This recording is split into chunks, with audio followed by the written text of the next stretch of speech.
हवा के कोहबर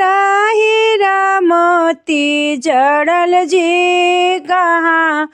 वहाँ के कोहबर रतन जड़ाई जी कहाँ वहाँ के कोहबर बहरी के कोहबर हीरा मोती जड़ाई जी अंदर के कोहबर रतन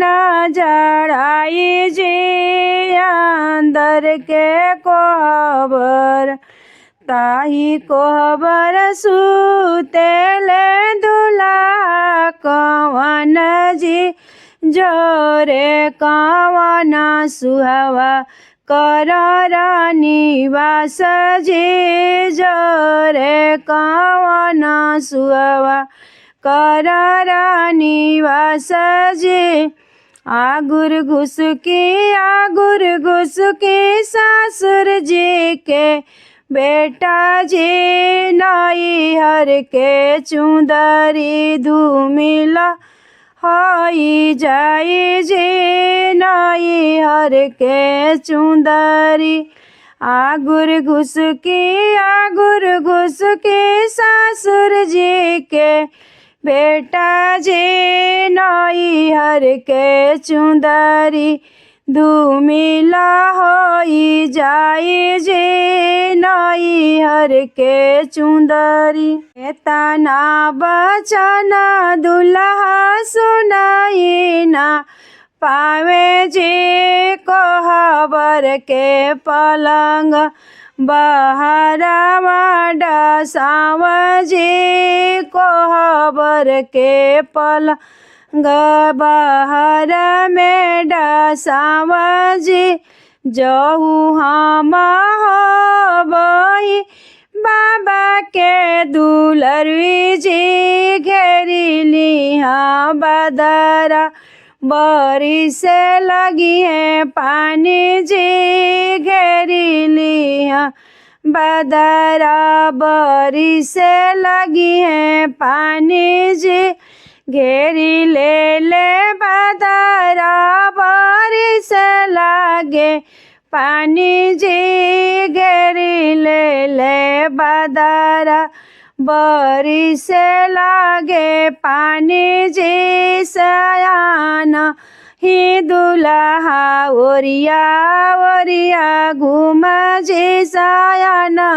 रंगे दुल्हा ओरी घूम जी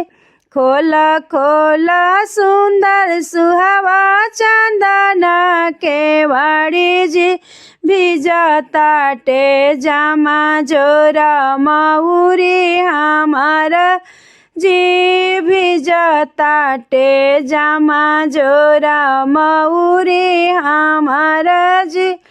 जऊ हम खोलब प्रभु जी चंदना के वाड़ी जी जातना कमाई प्रभु जी कुछ नहीं मताना कमाई प्रभु जी हिसाब नहीं लेब जी जीता ना कमाई प्रभु जी हिसाब नहीं लेबे जी जतना कमाइबो धन तोहरे के देबो जी हमारा मयरिया से जवाब जानी करिया जी हमारा मयरिया से जवाब जानी करिया जी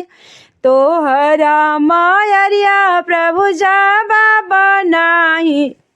करबो जी कबहू ले आवन बहिनी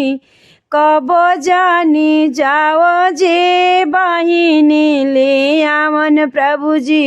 कबहू ना जइहा जी बहिनी ले आवन बहिनी ले आवन धन हम नाही जइब जी अपना नैहर धन कबहू जन जइहा जे अपना नैहर धन कब जानी जइहा जे अपना नैहर धन कब जानी जइहा जी कहवा के कहबर हीरा मोती जड़ल जे कहवा के कोहबर